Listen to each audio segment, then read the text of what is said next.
recrutement des analystes est bien meilleur désormais, puisqu'on en recrute. Le problème, c'est que ça ne tombe pas des arbres et que ça ne s'achète pas au supermarché, ça se forme.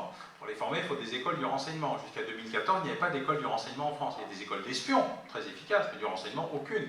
Un analyste, c'est un cerveau, un outil, un mode opératoire, une méthodologie, une culture. Je sais que c'est un gros mot pour certains, mais c'est quand même comme ça que ça marche.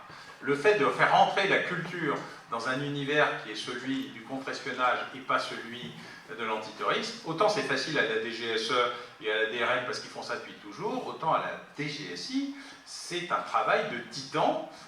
L'ancien directeur et l'actuel d'ailleurs s'épuisent à faire augmenter les effectifs d'analystes, à recruter à l'extérieur, à faire comprendre que c'est utile, mais comme ils le disent, on ne va pas envoyer tous les flics qui sont à l'intérieur pour faire la circulation. Vous devez le faire digérer par la maison. Et donc c'est lent à former, c'est lent à recruter, c'est lent à adopter, c'est lent à digérer, et c'est lent à diffuser. Mais ça arrive. Je suis beaucoup moins critique aujourd'hui que je ne l'étais il y a 2-3 ans, quand j'ai découvert l'état réel des capacités d'analyse du renseignement intérieur et de l'antiterrorisme. Alors, de ne pas traiter un sujet va peut-être faire en sorte qu'il vous évite. C'est du wishful thinking, on prie. Aux États-Unis, on dit non, t'as raison, ça peut arriver, ça va arriver, combien ça coûte? Et donc, au lieu d'avoir un débat intellectuel sur l'existence du futur, de l'avenir, de la fatalité, comme aurait dit Sherry Libby, aux États-Unis, on vous dit non, il n'y a aucun problème. Si tu le dis, c'est que ça va arriver. Le problème, c'est est-ce que ça coûte plus cher de s'y préparer ou de réparer? Et puis on a un débat comptable, qui est paradoxalement plus facile. Pas toujours plus efficace, hein, mais plus facile. Et donc, le politique aujourd'hui n'a pas anticipé le problème des sortants parce qu'il est focalisé sur les revenants, mais simplement parce qu'il ne l'a pas vu. Comme quand Ricard et Bruguière disent un GSPC, c'est plus la même chose que GIA. Hein. Coucou les gars, on n'a plus les mêmes.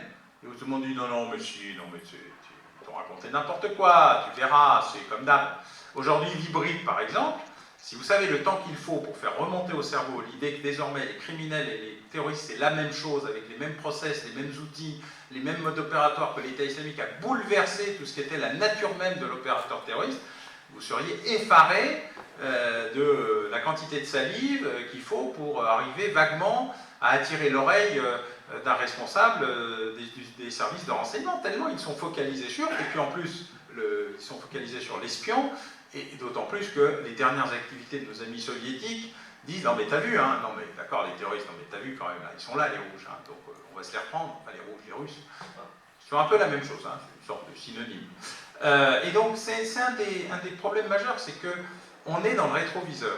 C'est comme si vous conduisiez votre voiture uniquement avec votre rétroviseur, certes mis à jour régulièrement chaque kilomètre, mais jamais en regardant votre pare-brise. Normalement, vous devriez vous prendre un mur. Et le problème, c'est qu'on se prend des murs, ce qui nous permet d'ailleurs de nous rattraper après. Nous n'avons pas de capacité proactive, nous avons des capacités réactives. Ce n'est pas une bonne nouvelle pour nous. La bonne nouvelle, c'est que tous les Occidentaux fonctionnent pareil.